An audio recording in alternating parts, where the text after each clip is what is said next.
Magandang hapon sa inyong lahat.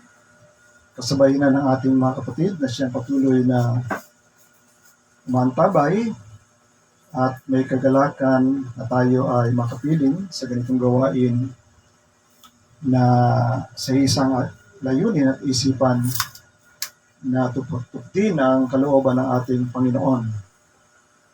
So ang aking pamanhikan ay patuloy tayo na lumago una sa biyaya, ganun din sa kaalaman sa lahat ng karunungan at kaalaman mula sa salita ng Panginoon, sapagkat lagi natin kino-quote yung 1 John chapter 5 sa last verse na tumarito ang Panginoon upang bigyan tayo ng karunungan, upang makilala na natin ang totoo. Siya ang totoo at tayo ay nasa Kanya. Siya ang buhay na walang hanggan. Siya ang Diyos magpakailanman. So ang topic natin, ito ay pagpapatuloy natin sa pagtalakay natin sa Bible study natin about demons, no? So kasama sa malalim na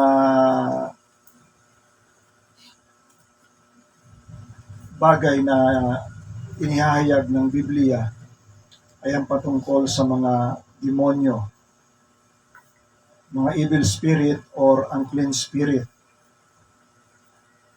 So nasabi ko na lahat ng katotohanan ay kinakailangan nating maunawaan at malaman, sapagkat lahat ng katotohanan ay may kinalaman sa ating buhay pang araw-araw.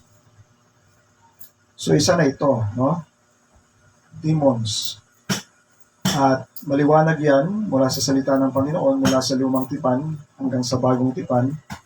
Lalo na ito ay malinaw na lumitaw nung nagkatawang tao na ang Panginoon at siya ay nag-umpisa na sa kanyang ministry.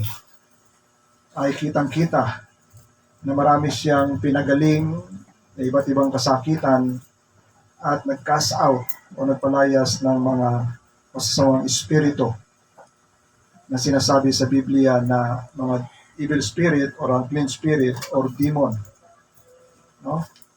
Demonion sa Greek word.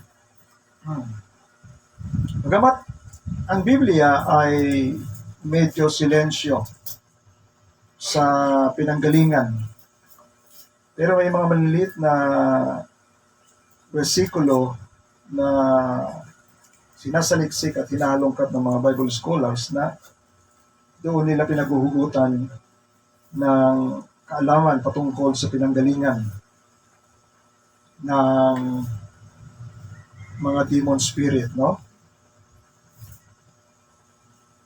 Belief in the existence of evil spirit was prevailed all the known people of the world, no? Yung paniwala daw sa pagkakaroon ng masamang espiritu ay nakapangyayari sa lahat ng tao sa buong sanlibutan, simula pa sa lumang panahon, in the earliest times, of which we have knowledge. Among primitive and savage people, these spirits as though to be departed ghosts, which have come back to annoy the living. So sa mga primitibo at mga sinaunang mga tao, ang kanilang pagkakakilala sa espiritu, ito ay mga espiritu ng mga yumao na bumabalik upang gumambala, no, sa mga nabubuhay. Those professing to see demons have seen them in human forms. So may mga tao na nagsasabi na naka-experience o nakakita sila ng mga demonyo at nakita nila maging yung mga itsura nito, as well as animals and hybrid forms of various sorts, katulad ng mga hayop at pinaghalong hayop at tao. Ordinarily, demons are invisible spirits. Jesus accepted without demur belief in the existence of demons, and the Gospel of Mark tells many stories of Jesus casting out demons.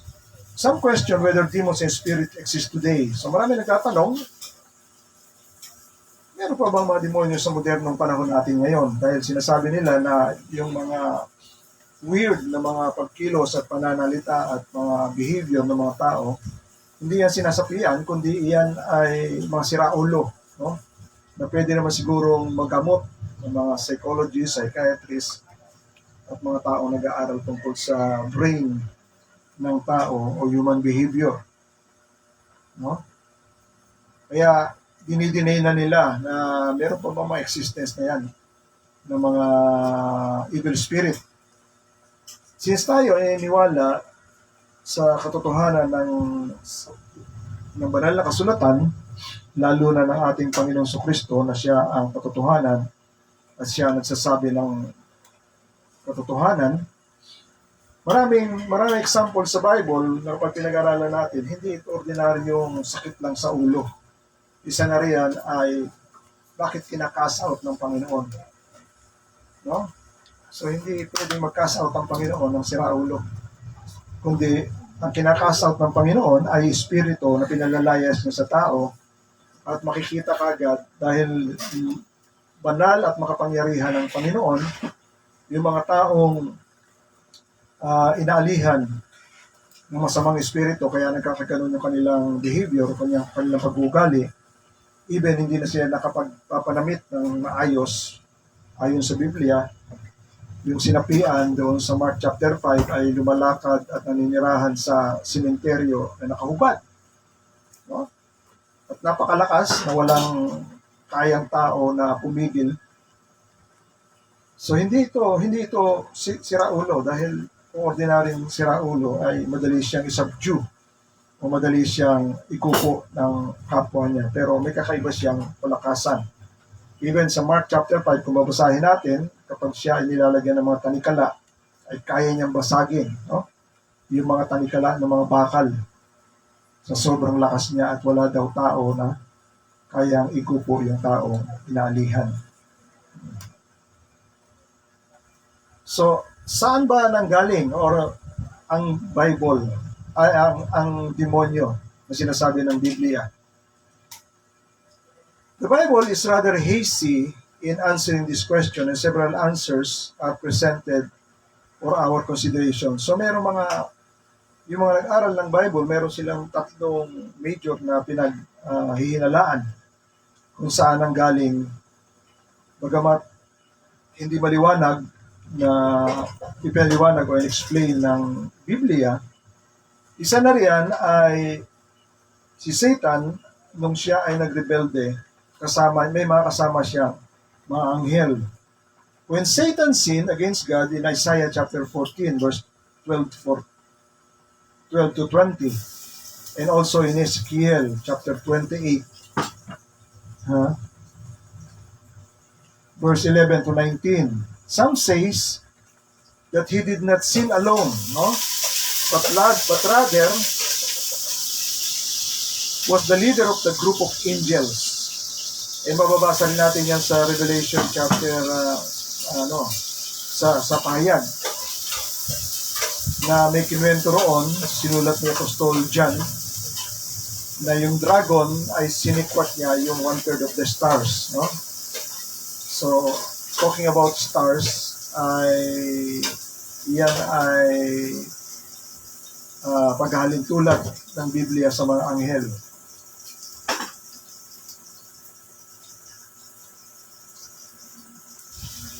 So doon, no?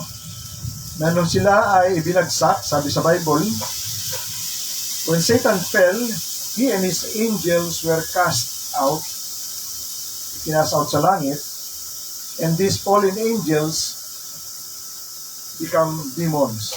Ito kagad yung kanilang conclusion. Pero yan ay theory lang, no? Theory lang nila. Hindi yan malinaw. Even Jesus Christ, binanggit yan sa Matthew chapter 12. Tingnan natin yung Matthew 12, verse 26. Na sinasabi, kung nagpapalaya siya sa kapangyarihan ni Satanas, hindi raw tatayo ang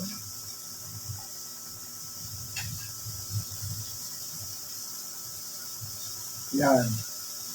Sinausahan ng Panginoon na siya ay nagpapalayas kasi ayaw nilang ariin o tanggapin na ang kapangyarihan o authority ng Panginoon sa Kristo ay galing sa Diyos sapagkat itinuturo nila na si Jesus Christ ay makasalanang tao, nakikihalo sa mga makasalanan at sumusuway sa kautusan ni Moises.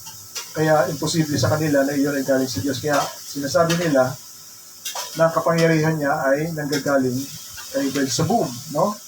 Yung prinsipe ng demonyo. Sabi, nang magkagayoy, sa chapter 12, verse 22, dinala sa kanya isang inaalihan ng demonyo. Ito ay bulag at pipi. At kanyang pinagaling. Ano pat ang pipi ay nakapagsalita at nakakita. Ang buong karamihan ay nagtaka at nagsabi, ito ba kaya ang anak ni David? Sapagkat mayroong hula na darating na maghahari mula sa lipi ni David. Datapot ang marinig ito ng mga Pariseyo, ay kanilang sinabi, ang taong ito ay hindi nagpapalabas ng demonyo, kundi sa pamamagitan ni Beelzebub, na prinsipe ng demonyo. Ang pagkaalam niya ng mga iniisip nila at sinabi ni Jesus sa kanila, so nagpaliwanag ang Panginoon, ang bawat kaharian na nagkakabahagi o nagkukontrahan laban sa kanyang sarili ay hindi tatayo at mawawasak. Ang bawat bayan o bahay na nagkabahabahagi laban sa kanyang sarili ay hindi mananatili. So yun ibig sabihin ng Panginoon, kung nagpapalayas ng demonyo sa kapangyarihan din ng demonyo, nag-aaway-away kami. So yung kaharian na itinatayo ni Satanas ay hindi siya tatayo at mananatili. No. At kung pinalalabas ni Satanas si Satanas, siya ay nababahagi laban sa kanyang sarili. Paano mananatili ang kanyang kaharian? So doon sa binanggit ng Panginoon, nakikita ninyo, kung titingnan ninyo on the other side,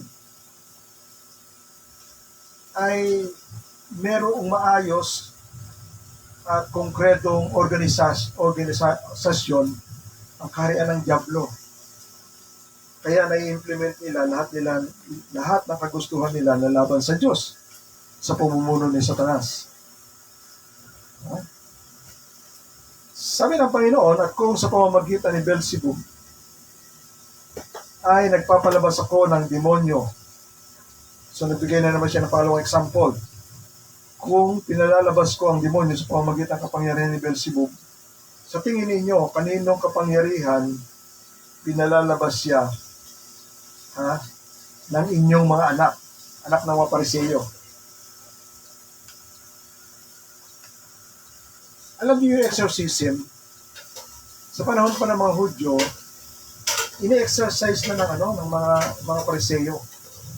Diba naalala niyo yung kwento sa Book of Acts, mga anak ni Itziba, na mayroong inaalihan, pero ang kanilang gawi, ikaw na inaalihan, masamang espiritu sa taong inaalihan na yan, pinapalayas kita sa pangalan ni Jesus na ipinapangaral ni Pablo. So ganun kanilang, nangungopia. Kaya sinagot sila nung masamang espiritu, kilala namin si Jesus, kilala namin si Pablo. Ngayon ang tanong, sino kayo? Sabay damba sa kanila na sinasabi ng Biblia na sa kanilang pakikipagbuno doon sa taong inalihan, halos mahubaran sila sa pagtakas.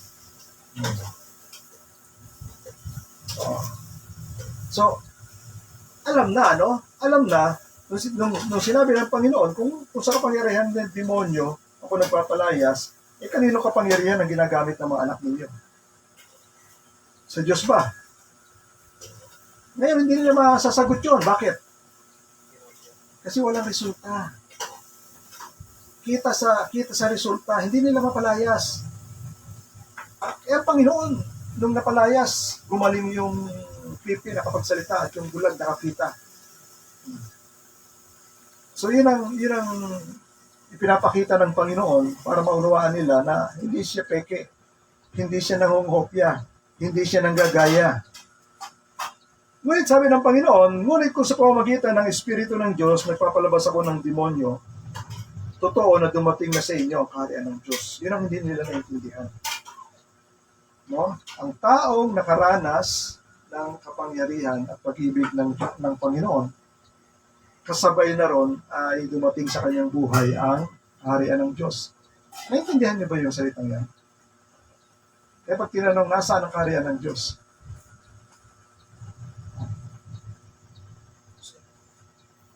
Ang kaharian ng Diyos ay nasa mga taong nakatanggap ng Espiritu ng Diyos. Kasi yung pagpalayas ng masamang Espiritu ay sa pamamagitan ng banal na Espiritu lamang.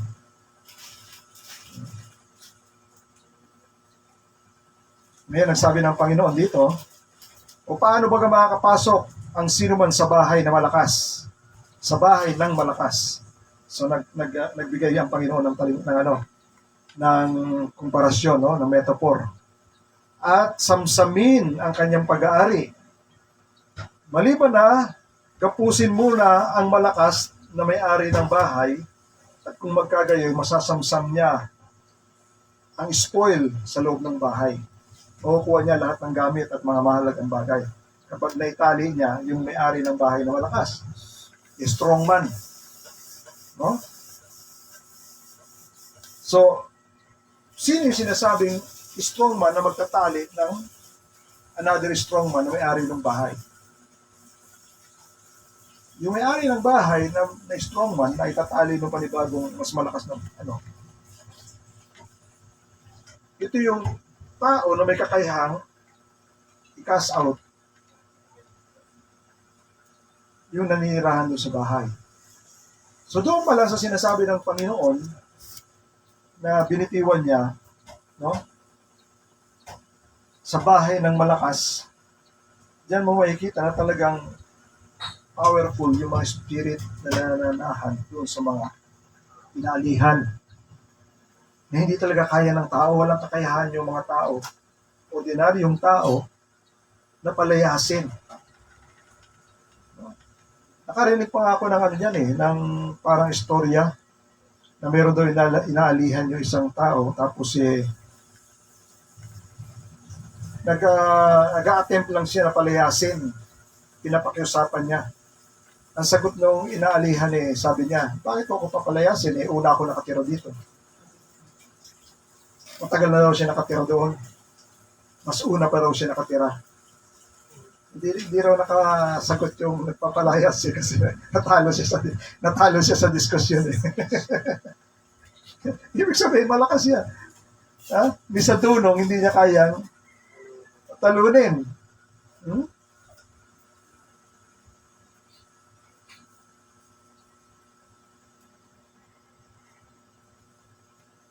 So, una, yung mga kasama, si Satan at saka yung mga kasamahan niya, ng mga fallen angel, nung sila ibinagsak sa lupa, sabi nung unang teorya ay sila ay naging mga demonyo. No?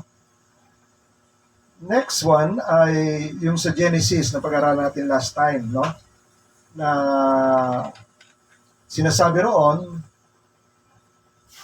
na yung mga angels daw ay bumaba na sinasabing sons of God. No? When the sons of God saw that the daughters of men were beautiful at sila ay kumuha ng kani-kaniyang mga asawa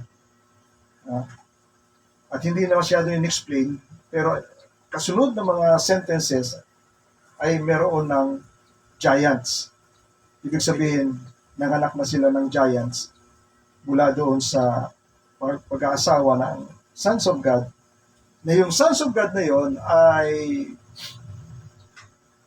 mga angels, sapagkat meron tayong versikulo ng paghahawakan dyan na yung mga sons of God ay mga angels. Tingnan po muna natin sa Genesis chapter 6.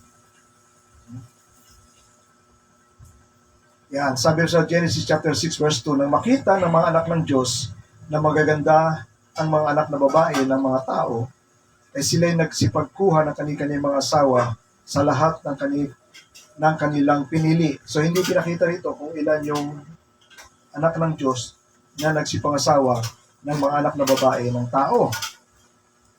Ha? And then sa verse 4, ang mga higante ay nasa lupa ng mga araw na iyon at pagkatapos din naman na makasiping ang mga anak ng Diyos sa mga anak na babae ng tao at nangagkaanak sila sa kanila. At ang mga ito rin, ibig sabihin yung mga anak ng angels at ng mga babae ng mga tao. Ang mga ito rin ay naging makapangyarihan, mighty, sabi sa English, mighty. Nang unang panahon na mga lalaking bantog, no? Sa English nakalagay ay mighty men which were of old, mga sinauna, men of renown. Ibig sabihin, mga kilala o bantog na mga tao na kilala dahil sa kanilang pagiging malakas. Yung malakas dyan, yan, yung salita na gibor sa Hebrew, El Gibor, no? Ginagamit yan sa Panginoon, no? Ang Panginoon ay tinatawag na El Gibor, no? Mighty. Pero ang Panginoon ay Almighty. Pero yung word na mighty ay Gibor. So ito yung ginamit yan na salita, El Gibor. So, dito wala na tayong makikitang dagdag na mga paliwanag o kwento. Yan lang ang naisulat sa Pentateuch, sa aklat ng Genesis. Ngunit merong sinulat na binigyan nila ng title na Enoch, Book of Enoch 1 and 2. Sa first book ng Enoch ay merong kwento roon ng mga 200 angels na bumaba sa lupa at nagkaroon sila ng covenant sa kanilang mga sarili na may gagawin sila at nakita nga nila yung mga babae ng tagalupa ay magaganda. So nagsipangasawa sila. Isang famous na dyan na natatandaan ko na pangalan, yung kanilang leader ay si Simiasa. So 200 yung nakalagay doon. And later on, sabi ng kwento, doon medyo elaborate yung kwento, totoo, nagkaanak sila. At ang sinabi roon, na naging anak nila ay giants. At yung giants na yun ay nakihalo sa mga tao.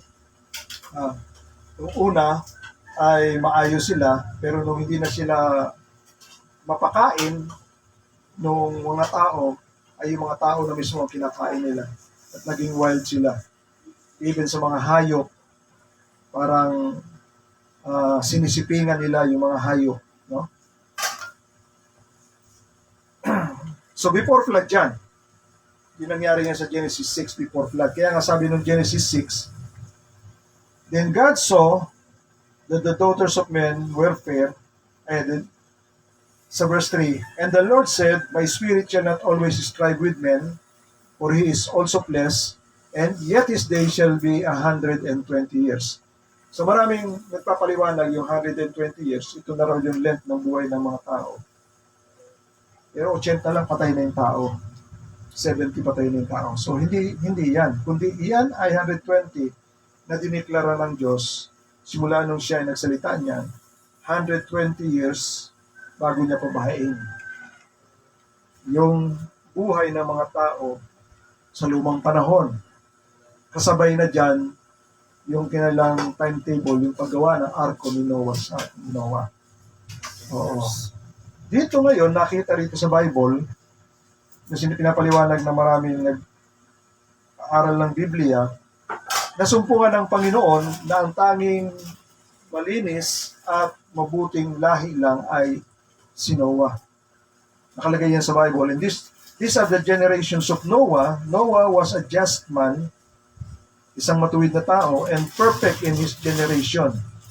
And Noah walked with God. siya ay sumusunod sa Diyos. No? Yung word perfect, ito nga pinaliwanag natin last time, ang original word niyan ay tamim.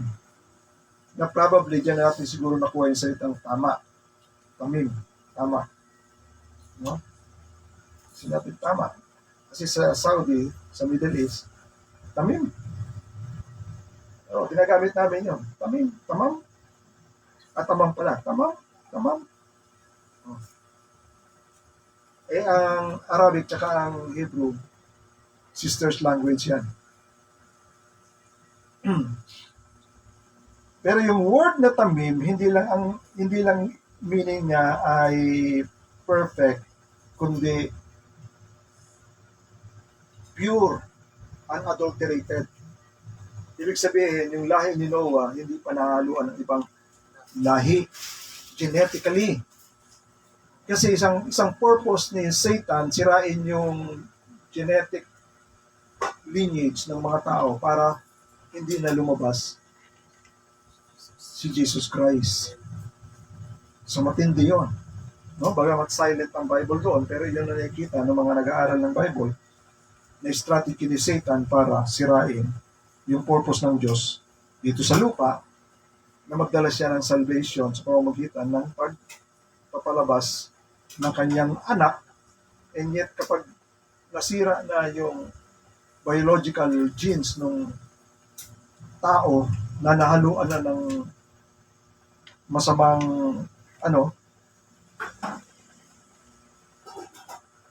genes, hindi na yun. Hindi na matutuloy yun. Kaya yung word na perfect yan, hindi lang sinasabing perfect yung kanyang malinis siya, kundi pati yung kanyang biological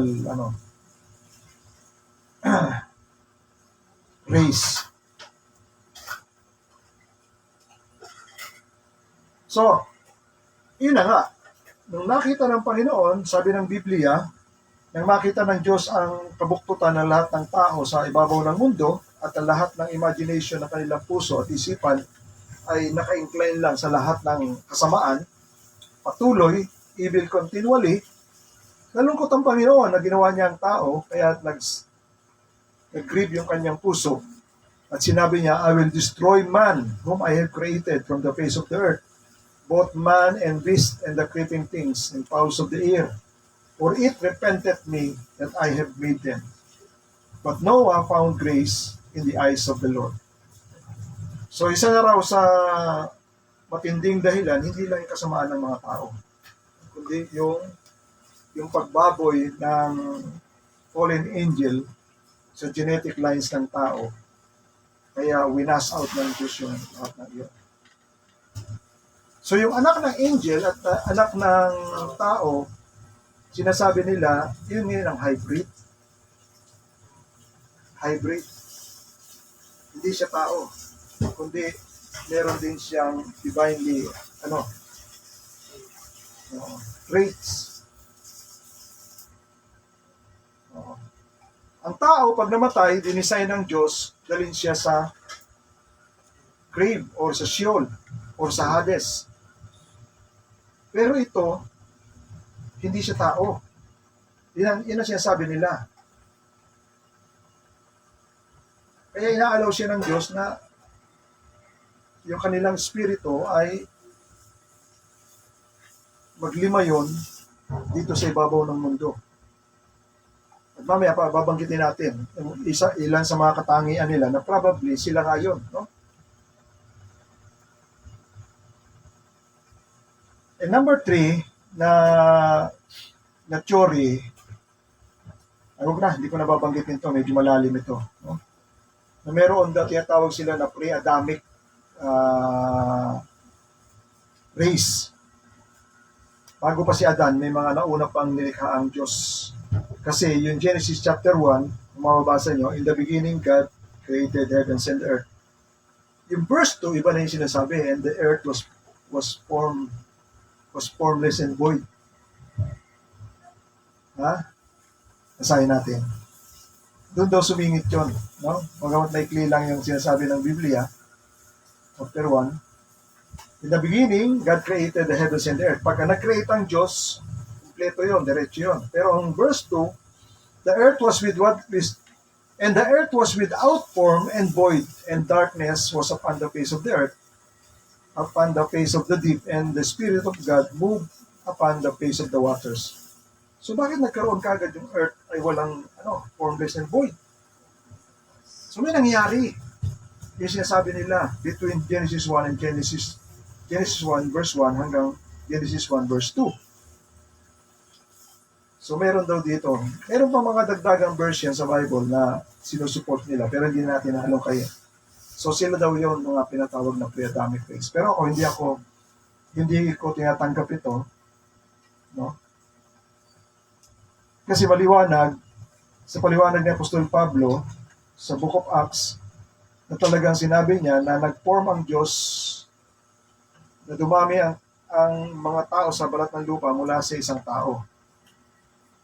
No? So doon talaga lumikha ang Diyos na nag-umpisa ang sangkatauhan mula sa nilalang niyan, the first man and the first woman. Yung first couple. So yan lang yung mga teorya na sinasabi na nag-aral, no? Kung saan nanggaling ang demonyo. So, right now, probably yung usapan sa Genesis chapter 6 na mga anak ng mga anghel is one of the probable na nagkakaroon ng sense. The existence of demons today. Meron pa bang diablo sa panahon natin ngayon sa modern times? Scriptural testimony is clear that there were an abundance of demon at the time of the Savior was here on earth. So yung nakikita ninyo, no? Medyo pakunti lang o ilang verse lang mula sa salita ng Panginoon sa Biblia, sa Old Testament, na nagsabi siya tungkol sa demons. Isa na riyan ay ang Deuteronomy chapter 32. Yung pagsamba ng mga Israelita, imbis na sa Diyos, sa mga idols. Na sinabi ng Panginoon mismo ron, hindi sila sumasamba o nag-aalay o nagsasakripisyo sa Diyos, kundi sila ay nagsasakripisyo sa demon. So doon binanggit yung demons, no? Ang demon doon ay shed o shading, ang Hebrew word. Ngayon, kinot ni Apostol Pablo yon sa 1 Corinthians chapter 10. The same verse yun, yung paghahandog na ginagawa ng mga Israelita. Na inilinaw niya sa kanyang mga kababayan na kapag sila naghahandog sa mga Diyos-Diyosan, hindi sila sabi niya, ang mga, ulitin natin ha, first, basahin ko muna yung Deuteronomy 32. Original. Ito ay word ng Panginoon ng Diyos. No? Sabi ng Biblia, sa verse 17 and 16, they provoke him to jealousy with a strange God, with abomination, provoke him to anger. They sacrifice unto devil. Ang translation ng King James Version ay devil. Pero sa ESV ay demons. Devils, not to God, the God whom they do not know, the new God that newly came up, whom their fathers did not fear. Hindi kilala na kanilang mga ninuno. No? Ngayon lang lumabas yan, sabi niya. Yung devil na word dito, na kanilang pinagsasacrificean, ang original word niyan ay shed or shedim. Iyan din yung ginamit ni Apostol Pablo na nagpaliwanag siya sa kanyang mga kababayan sa 1 Corinthians chapter 10. Sabi niya, ang mga Diyos-Diyosan ba ay may kabuluhan? Sabi niya riyan. Ha?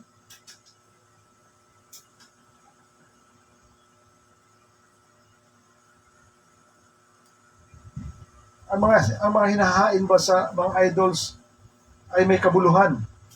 Sabi niya riyan, no?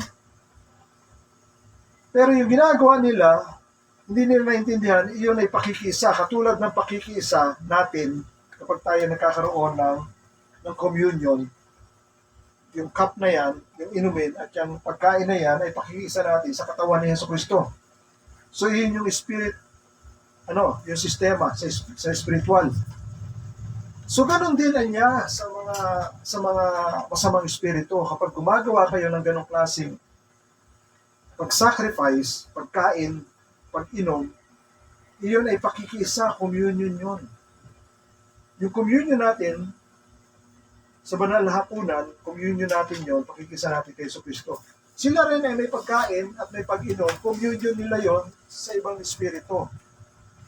Kaya sabi ni Apostol Pablo dyan, ang idols ba, ang mga Diyos-Diyosan ay may kabuluhan? Wala. Kahoy lang yan, bato lang yan. Ngunit ang pagsamba ninyo at ang pagsakripisyo nyo sa mga idols ay malinaw na paghanda at pagsakripisyo sa mga demonyo. Merong spirito na nasa likod doon. Sabi diyan, what do I imply then? That the food offered to idols is anything? Ang mga pagkain ba na iniaalay sa mga idolo ay may kabuluhan? O ang idolo ay may kabuluhan? Hindi, sabi niya. I imply, ang ipinapahiwatig ko, na ang pagsamba, I imply that the pagan sacrifice they offer to demons and not to God. Ang pinapahiwatig ko, ang paghahandog nila sa idolo, hindi paghahandog sa idolo lang, kundi paghahandog sa demonyo o evil spirit na nandyan sa loob ng idolo na yan. Sabi ni Michael Heiser, isang Bible scholar, napatay na, madalas kong pinapanood. Yung mga tao sa unang panahon, hindi mo masasabi silang na mga primitibo. Marunong din sila. Sila nga gumagawa ng tore ng papel. No? Pero bakit sila gumagawa ng temple? O kaya gumagawa sila ng mga idols? Kasi alam nila, pwede silang gumawa ng paraan para mayroong manahan na espiritu na manahan doon sa ginawa nila. Na pwede nilang makakontak at iniisip nila na pwede silang matulungan, pwede mabigyan sila ng kapangyarihan, o kaya pwede silang pagpalain sa kanilang mga ginagawa, katulad ng ginagawa natin ngayon, di ba? Pinapalit natin yung mga idols ni Jesus Christ, nilalagay natin dito, nilalagay natin. Iniisip natin, nakasama natin ang Diyos kapag meron tayong mga object na gano'n. Di ba? Na pwede natin masabi na ginagabayan tayo sa ating paglalakbay o kung tayo ay maging ligtas. Di ba? Hanggang ngayon, dala natin yung thinking na gano'n eh.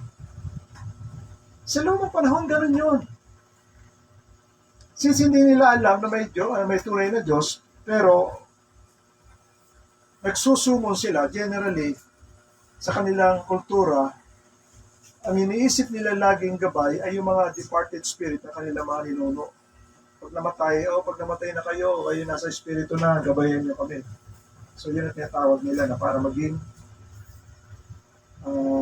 overseer ng spirit that oversight sa kanila.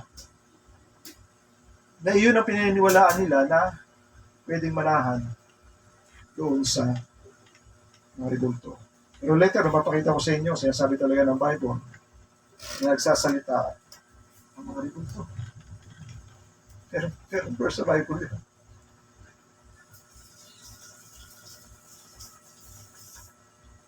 So man today is boasted age of science and enlightenment dismisses the biblical claims as a mere remnant of the mythical superstition or amusing joke. So sa modernong panahon, marami na nag-iisip dahil nakapag-aral sila ng science. So pinoconsider na nila na iyan ay mga superstition, mga paniniwala na lang. No? Hindi na yan totoo. New Testament writers firmly believe in demons, and John in Revelation 9:20 speaks of the time, yet future. The book of Revelation sa future pa yun, the time of great tribulation when men will continue to worship. Nakita nyo? Iyan, hindi pa, ang book of Revelation ay pahayagan na binuksan ng Diyos para ipakita ang mga bagay na mangyayari sa hinaharap. So hindi pa nangyayari. Pero may kinikwento na sa sinulat ni Apostol John sa Revelation na hindi pa rin tumitigil ang mga tao sa pagsamba sa Diyos-Diyosan. Sobra na yan sa modern. At nasa future pa natin yon. Revelation 9:20. Tingnan natin. Ayan. Ano sabi ng Bible? The rest of mankind, ito na yung pinapaulan na naman Diyos ng mga plagues, no? Sabi dito, by these three plagues, a third of mankind was killed by the fire and smoke and sulfur coming out from their mouth. For the power of the horse, ito yung lalabas na pamiminsala sa tao. Pero sa verse 20 nakalagay dito, the rest of mankind, yung mga natitira pang hindi na pahirapan nung lumabas na galing sa bottomless pit. The rest of mankind who were not killed by this plague did not repent at the works of their hands. Hindi sila nagsisisi sa gawa ng kanilang mga kamay, nor give up worshiping demons. No, hindi nila gini-give up yung kanilang pagsamba sa mga demonyo and idols of gold and silver and bronze and stone and wood, which cannot see, hear, or walk. So malinaw yung description ng Bible, ha? Patuloy pa rin silang sumasamba. Una, nilinaw ng Biblia na patuloy silang sumasamba sa gawa ng kanilang mga kamay.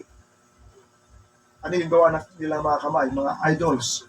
Ano yung idols na yun? Idols ng ginto, pwedeng silver, pwedeng bronze, pwedeng bato, pwedeng kahoy. Mas nilinaw pa na hindi naman nakakakita, hindi naman nakakarinig, hindi naman lumalakad. Pero sinasamba nila. Talagang bulag, mga tao. Sobra ng pagkabulag. Yan ang sinasabi ng Bible na the deceitfulness of sin, yung pandaraya ng kasalanan sa tao. Hindi niya na makita yung katotohanan. Sa future yan.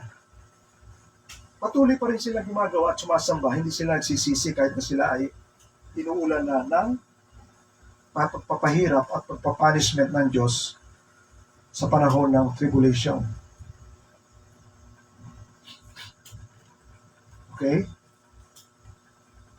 So, since sa future meron, nandun na ngayon sa future, sa panahon natin ngayon. At makikita niyo yan sa mga occult at sa mga pagsamba, lalo na sa Africa, yung mga voodoo. No? Nakita niyo ba yung parang hubon lang na nakabilog na ganyan? Na sinasabi nila walang tao pero sumasayaw. Nakita yan. Pinipilit ng mga foreigner at ng mga tourist, tingnan kung may tao ba talagang nasa loob na para isayaw yun. Pero sinasabi nila walang tao yun. Kasi pinapasukan lang daw ng espiritu yon. Pero bago nila gawin yon, nalimutan ko na po saan bansa yan, kung Tanzania o ano. Nagkakaroon muna sila, may isang sila secluded area na walang bubong, doon sila nag-worship at napakarami nilang maliliit na idol na ang pangit ng itsura. Ang una nilang ginagawa, nag-aalay sila ng alak, binubuhusan nila ng alak. Tapos may mga powder silang puti, ginaganon na nila ng puti ng powder. Tapos yung powder na yun, ginaganon din nila sa kanilang mukha. Pagkatapos nilang magkaroon ng ceremony ng gano'n, lalabas na sila parang baliw na napusis na sila. Ha? At yung naka-standby na bilog na yun, parang kubol, after some time, biglang gagalaw na yun.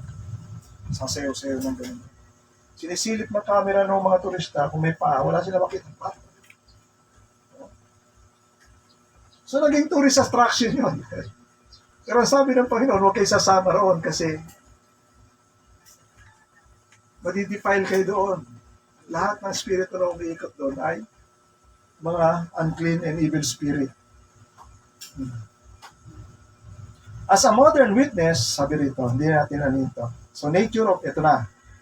Nature of demons. Ano ba ang mga kalikasan ng mga demonyo? So nabasa na natin doon sa Mark chapter 5, no? Nung sinalubong ang Panginoon, mayroong kwento na isang tao inalihan ng legion. Meron namang kwento na 2 tao ang inalihan.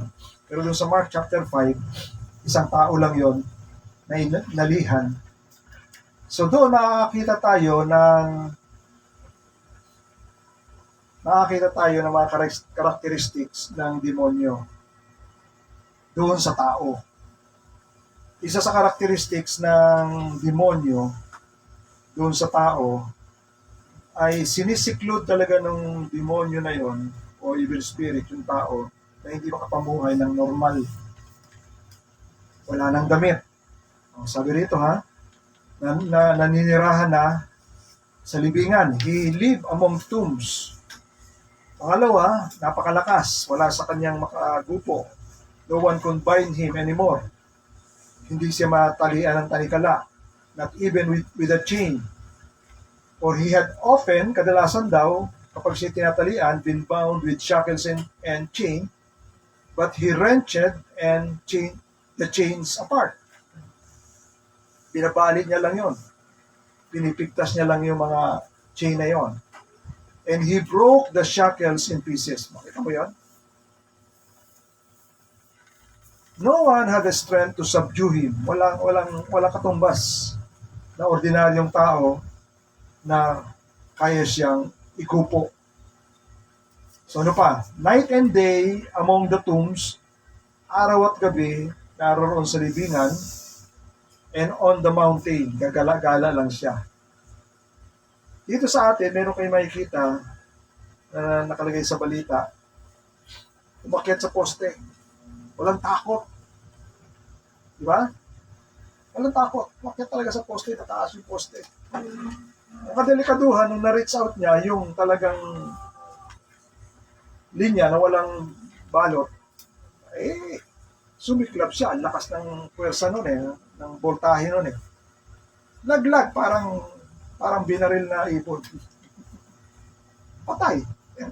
Hindi lang siya hindi lang siya mamatay sa pagkakakuryente, mamamatay din siya sa paglagkapak sa baba.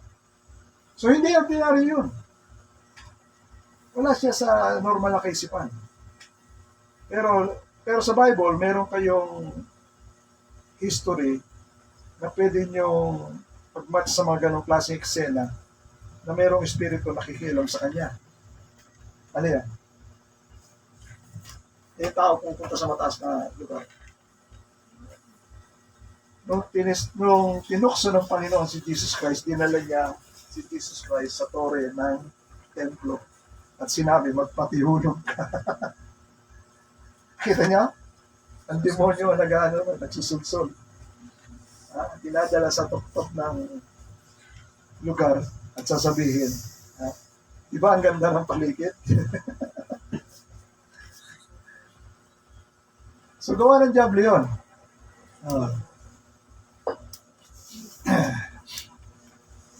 So ayan ang mga pero may kita natin ang demons ay personality rin. Kaya ko sinabi personality ay meron silang will, meron silang emotion, at meron silang intelligence. Dahil una, kinausap sila ng Panginoon. Hindi sila hayop. Persona sila, nakakausap sila. Ang sabi nila sa Panginoon, Jesus of Nazareth, kilala kita. Ikaw ang the Holy One of God, sabi nila. Nakakakilala, ibig sabihin may talino. Nakakakilala. Sabi nila, narito ka ba para ipatapon na kami na hindi pa oras? So alam nila may oras, may tamang oras para sila ay parusahan. So nakikipag-communicate. Pangalawa, yung sinabing parusa, ibig sabihin meron silang pakiramdam. Ayaw pa nila kagad maparusahan. Na nagkakasiyahan pa sila, nagagala-gala dito at makikitira sa mga taong aalihan nila, mas masarap sa kanila yon, ayaw nila kagad na sila ay ipatapon doon sa dagat-dagatang apoy o sa impyerno. So meron silang damdamin, meron silang pakiramdam. Meron din silang kalooban. Sabi nila, pag nilayas mo kami, pwede ba kami pumunta sa baboy? meron silang desire. Oh. So yan ang katangian ng demon spirit, no? Person sila na nakakausap. At sinabi rin ng Panginoon sa Kristo, kinilala ng Panginoon sa Kristo, strong man sila. Strong man. Kapag sila ay nakatira doon sa bahay, walang sino man na pwedeng magpalaya sa kanila unless na may dumating na mas strong sa kanila, walang iba kundi ang Panginoon sa Kristo. At itali sila at palayasin, tsaka lang makukuha yung sinasabi ng Panginoon na spoil yung tao. Oh. Sinabi rin ni Apostol Pablo, kinilala rin ni Apostol Pablo yung kapangyarihan sa Espiritu. Nung sinabi niya sa Ephesians chapter 6 verse 12, hindi tayo nakikipagbaka sa laman at dugo, kundi sa bawat mga principalities, kapangyarihan, otoridad, yan, mga binanggit niya, mga kaharian, mga trono. Hindi natin naintindihan yan. Pero ano yan? Mga spiritual forces yan na nariyan na hindi na subjected sa Diyos, kundi yan ay may sarili na silang sistema na ang kanilang pinakahari ay itong si Satanas, na kinikilala ng Panginoon na iba ng kaharian. Na yung kaharian na yan, sa pamumuno ni Satanas o ni Beelzebub, prinsipo ng kadiliman, ay kalaban si Jesus Christ. So kinikilala ng Panginoon yon. Demons, though spirit, have personalities. Ito na yung binanggit ko kanina. And represented as intelligence being. So makita na natin yun, no? Because of their supernatural knowledge, meron din silang intelligence. Dahil sila ay nabuhay na mas mahaba, nauna na sila sa atin ng ilang libong taon. No? Marami na silang alam na hindi natin alam. No? At sila ngayon ang pumupunta dun sa mga idols na sinasabi ko kanina na pwedeng pagsangkunihan ng mga tao. Babanggitin natin mamaya yan kung bakit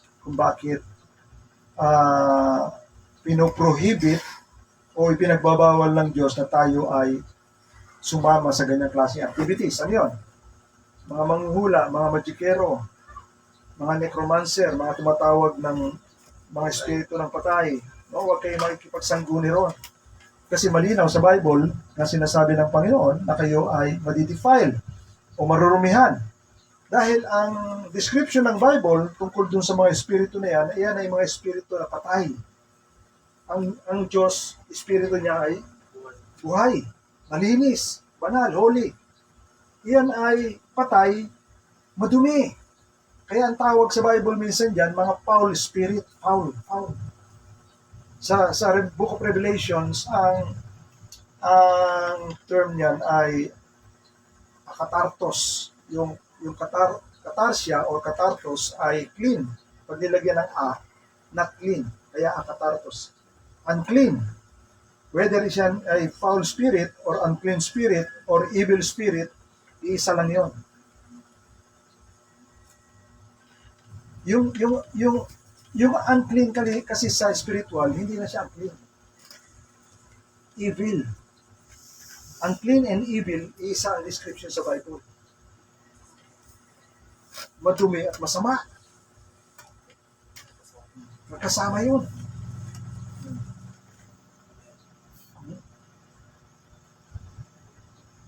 Kaya nga makikita ninyo, kapag tayo ay humingi ng patawad sa Panginoon, tayo nagkasala at tayo ay natumihan.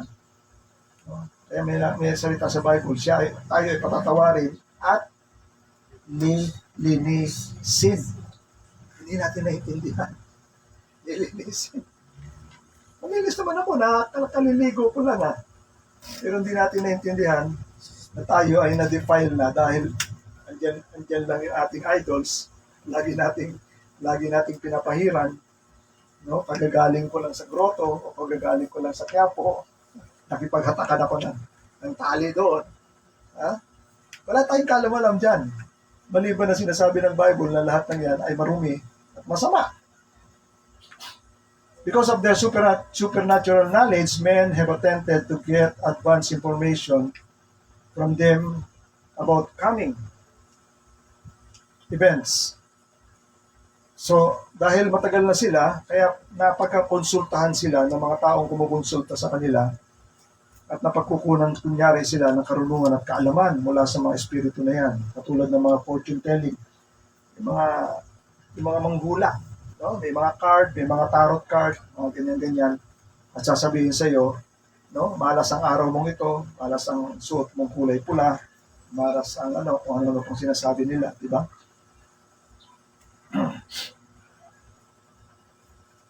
Tingnan natin sa Deuteronomy. May dalawang bagay akong papakita sa inyo bago tayo mag-closing. Medyo mahaba pa yung binabanggit ko Deuteronomy 18. Ito yung dahilan kung bakit sinasaway tayo ng Panginoon. Di ba sabi ng Panginoon, touch no unclean things. Sa Israel, talagang binilinan sila na may mga bagay na hindi sila pwedeng humawak na talagang sinabi ng Panginoon na devoted for destruction. No, ito ay nakatalaga na para sinugin at sirain. Karamihan yan ay mga bagay na nasa templo at mga altar ng pagsamba ng mga pagano. Isa na riyan yung sinalakay nilang Jericho na kinuha ni Akan. Kala ni Akan may tatabi niya yun. Diba yung Akan sin? Itinabo pa niya sa ilalim ng kanilang tent. Di buong sambahayan niya inabot ng sumpa ng Diyos. Kasi kinuha niya yung mga devoted things na yan para sa destruction.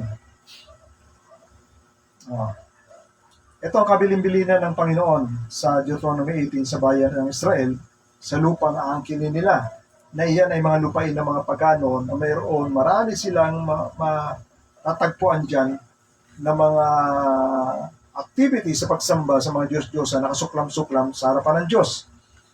Ang biling ng Panginoon, when you come to the land that the Lord your God is giving to you, you shall not learn, huwag kayong matuto, to follow the abominable practices of those nations. Ano yung abominable? Kasuklam-suklam na mga gawi o practices ng mga bansa na ito. There shall not be found among you anyone who burn his son or his daughter as an offering. Huwag kayong mag-aalay ng inyong anak para sa mga Diyos-Diyosan. Sino yung famous na idols na inaalayan ng tao, ng mga bata? Si Molech. Si Molech. Idol siya na makiyan-kiyan na parang kawa na may apoy. No? Doon inuhulog yung baby. At ang sabi ng history, habang ginagawa nila yung ganong klaseng sacrifice, ang tambol, talagang ang lakas. Boom, maraming tambol yun. Ang purpose, para ipalahaw ng magulang sa kanyang anak na ihahain, hindi na marinig. Tinatapunan na lang ng tambol. So there shall not be found among you who burn his son and daughters as an offering, anyone who practice divination. Ano yung divination? Yung pagkonsulta sa espiritu. Katulad ng mga medium, no? O kaya mga manghuhula. Alam niyo ba yung yung mga nagpa-practice ng manghuhula?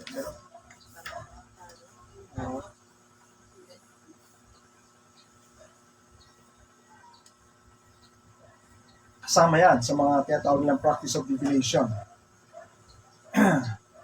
Or tell fortune, muhula, interpret omen. Alam niyo yung mga interpret omen? Yung muhula, katulad sa atin dito, ano yun? Yung Yung albularyo, yun yun. May sakit ka, kung ano-ano kukunin nila. Tapos, doon nila babasahin. Yan. O kaya, di ba, yung tubig, nalalagyan nila kandila, itingnan nila kung ano yung namuo. Mga ganyang klase. Tawas, tawas, di ba? Yan, kasama dito yon. Or sorcerer, charmer, or medium. Sa Tagalog, basahin ko sa Tagalog.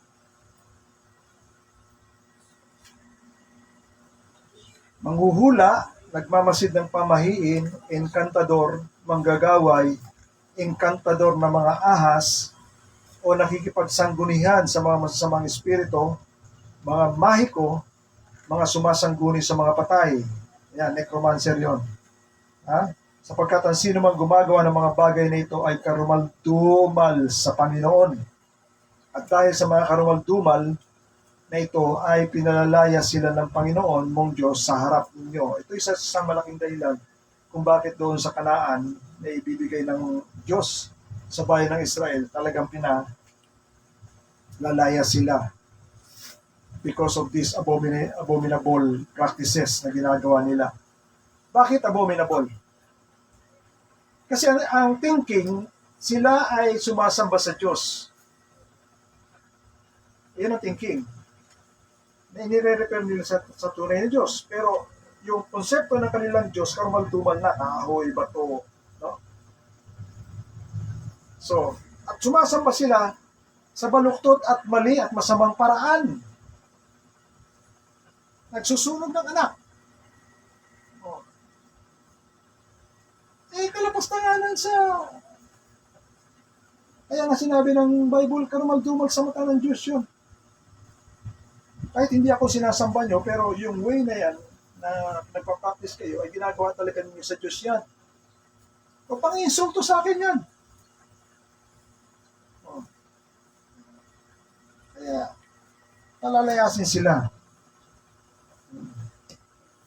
Kaya nga sabi ng Panginoon, kayo ay magpakabanal sa Panginoon mong Diyos, sapagkat ang mga bansang ito na inyong ariin ay nakikinig sa kanilang pagmamasid o pamamahiin at sa mga manghuhula. Ngunit tungkol sa iyo ay hindi pumayag ang Panginoon mong Diyos na gawin ito. Totoo yung practice ng mga Israelita sa totoong Diyos. Nag-aalay sila, totoong Diyos yun. At yung ginagawa nila, iyon ay ayon sa lahat ng itinagubilin na masusi na itinagubilin ng Diyos para sa kanila na gawin. Ha? At malinis yun, banal yun. Kinokopya ito ng mga sumasamba sa Diyos-Diyosan. Kinokopya ito ng Diablo. Kaya binabaluktot at tinitwist lang nila lahat ng kaparaanan na ginagawa ng Diyos bilang pang-insulto at paghamak sa lahat ng ipinagagawa ng Diyos. So, yan ang trabaho ng Diablo, di ba? Siraan at wasakin, anumang bagay na itinalaga ng Diyos na matuwid, banal, malinis. Isa na riyan yung pagsamba, paghahain.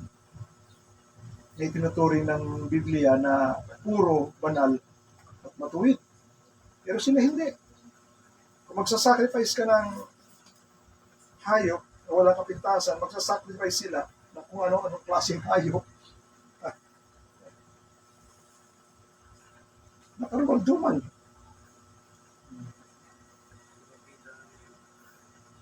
So yan din ang sinasabi.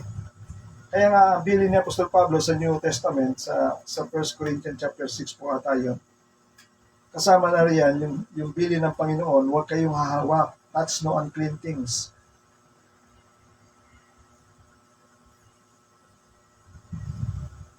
Yan. Basahin ko sa English, ha. Yan. Sabi ni Apostol Pablo sa mga mananampalataya sa do not equally yoke with unbelievers, or what partnerships has righteousness and lawlessness, or what fellowship has light with darkness? What accord, pagsasunduan, with Christ and with Belial? What portion does the believer share with unbelievers? What agreement has the temple of God with idols? For we are the temple of the living God, as God said, I will make my dwelling among them, and walk among them, and I will be their God, and there shall be my people. Therefore get out from their midst, and separate from them, says the Lord. Touch no unclean things, then I will welcome you. Huwag kayong humipo ng anumang bagay na marumi. At primarily, yung marumi na yan sinasabi ng Panginoon from the time sa Old Testament, ito ay may kinalaman sa mga pagsamba. Kasi meron doon demonic spirit. At isa na sa mga idols na famous sa lumang tipan na itinago ni Rachel sa panahon sa kanila. Alam niyo ba yung pamilya ni Rachel, ni Laban, na tiyuin ni Jacob? Mga idol worshiper yun. Ang naging mananambalang ng Diyos ay nung tinawag ng Diyos, si Abraham, lahi sila ng mga idol worshiper. Hindi kilala ni Abraham ang Diyos. Nung tinawag lang siya, at nanampalataya siya sa Diyos na tumawag sa kanya, doon siya naging matuwid sa harapan ng Diyos sa kanyang pagsamba. Nakilala niya ang tunay na Diyos. Ito si Laban, nung naglingkod si Jacob doon para mapangasawa si Rachel at saka si Leah, nung aalis na sila, ihiwalay na sila sa tatay nila, kinuha ni Rachel yung Diyos-Diyosan na kanyang tatay na si Laban. At yun ay tinago niya sa ibabaw ng kanyang kabayo o asno at inupuan niya. Nung nalaman ng kanyang tatay na kinuha pati idols niya, nagalit siya. Sabi ni Jacob, hanapin mo, pag makuha mo, parusahan mo kung sino ang matatagpuan mo. So hindi nila nakita, nung pinabababa si Rachel para saliksikin yung kanyang sasakyan, yung kanyang asno. Sabi niya, may regla ako, hindi ako pwedeng pumabra. Hindi siya napalis. Terapin yun. Ang tawag doon ay terapin. Merong pwedeng maliit siya, pwedeng malaki siya. Yung malaki, sa panahon naman ni Michal, na anak ni King Saul, nung hinahanting na ni King Saul si David, napunta siya sa kwarto ni Michal. Nung pinatakas siya ni Michal, may life-size na terapin. Life-size ha. Iyon inilagay sa higaan ni David at nilagyan ng kumot para mapagkamalan na natutulog parang si David. Yung pinasalakay ni Haring Saul para hulihin si David, napuksan nila, idols pala yun. Terapin din yan ang tawag doon. May maliit, may malaki. So dito na tayo tatapos. Sa Zechariah chapter 10, yan. May salita dito sa Zechariah chapter 10. Sabi rito, ask rain from the Lord. Bago ko muna sabihin ito, kaya pinagbabawal ng Panginoon sa Deuteronomy chapter 18 na huwag niyong gagawin ito o huwag kayong makikipag-anuhan sa mga taong sumasangguni sa masamang espiritu, even kayo mismo ang gagawa. Isang dahilan, sabi ni Michael Heiser, meron kakayahan o capability ang tao na makakonect sa mga espiritu na ito, kaya niyo pinagbabawal. Intindihan niyo? Yung mga evil spirit and demon spirit, pwede niyo siya makontak, pwede niyo siya makuha, makonect. Kaya pinagbabawal ng Diyos yun. Hindi po pagbabawalin ng Diyos yan kung wala kayong kakayahan na makakonect sa kanila. So since may kakayahan kayo na makakonect sa kanila, kaya sabi ng Diyos, binabawal ng Diyos yun. Huwag kayong gagawin yung mga bagay na yan. Kaya mahigpit ang kanyang bilin. Sapagkat kayo ay hindi nyo lang makakausap sila, madidefile kayo, hindi nyo alam, hindi nyo kontrolado ang mangyayari. At hindi nyo rin alam kung anong kapangyarihan meron sila para ikaw ay impluensyahan. Hindi nyo alam yun, kaya totally pinagbabawal ng Diyos yun. Huwag kayo. At sinabi ng Biblia, lahat ng mga bagay patungkol dyan, lahat yan ay mga karumalduman sa harapan ng Diyos. nihipuin man lang, huwag kayong hihipo sa mga bagay na iyan ay dinivote para sunugin lahat. Totally distraction. Yan ang sinasabi ng Bible dyan. Ngayon pwede pala. Kasi nakakakuha sila ng information mula sa mga idols na yon. Ito yon sa Sekaraya sinabi. Ask rain from the Lord in the season of the spring rain. Sa verse 1 to hanggang 2. From the Lord who makes the storm cloud, and He will give them showers of rain to everyone, the vegetation in the field. Sa verse 2 nakalagay, for the household gods, yung word na household gods, pag tinignan mo sa original word sa King James, ang nakalagay doon na household gods na translate lang sa ibang translation na idols or household gods, ang original word niyan ay teraphim. Kita niyo? Ang original word for the teraphim, sabi riyan, for the household god or for the teraphim, utter nonsense. Nagsasalita ng walang kabuluhan. And the diviner sees lies, they tell false dream, and give empty consolation. Therefore the people wander like sheep, they are afflicted for lack of a shepherd. Tagalogin natin. Sapagkat ang mga teraph o teraphim ay nagsasalita ng walang kabuluhan. Ito ang terminology na sinabi ng Bible. Inacknowledge o kinilala ni Sekaraya na yung idols na teraph nagsasalita. Pero ang sabi lang niya, nagsasalita walang kabuluhan. So nakakakuha ng impormasyon yung mga tao kumokontak doon. Naalala niyo? Na yung panahon sa Judges, sa lugar ng Dan, si Micah, nung may nakita siyang lalaki na Levites, sabi niya, bakit ka narito, anong ginagawa mo? Ako po isang Levite. O dito ka na lang sa bahay ko, ikaw na rin maging Levite dito at maging priest ko. Yung Levite na yun, may dalang idols. Yung panahon na yun, wala na silang. Kasi nakalagay dun sa Bible, sa panahon nila, dahil sila'y walang hari, ginagawa na ng bawat tao ang magustuhan nilang tama at totoo sa kanila. Wala na silang sinusunod. Kanya-kanya na sila sa panahon na yun. Iyon ang pinag-umpisahan ng Diyos-Diyosan sa bayan ng Israel sa lugar ng Dan. Doon sa Dan, sa puno. Na pinagtayuan nila ng templo. Yung Levites na ni Micah, naging Krisya ni Micah para siya. Ninakaw yun. Kasi nga, nakakakuha sila ng impormasyon dahil ang katotohanan, ang mga idols at iba pang mga object ng sinasamba ng mga tao ay pinananahanan ng mga demons. At inacknowledge si Sekaraya na ang idols na teraphim ay nagsasalita ng walang kabuluhan. Nagsasalita. Nangungusap talaga siya. Maganda niyo. Amen. Nandiyan lang po tayo tatapos. Palakpakan natin ang Panginoon. Tungkol sa demonology. Kaya, touch no unclean things. Huwag kayong magigiliw sa mga card, tarot card, kung ano mga bagay na mga alam ninyo na iyan ay hindi sa Diyos.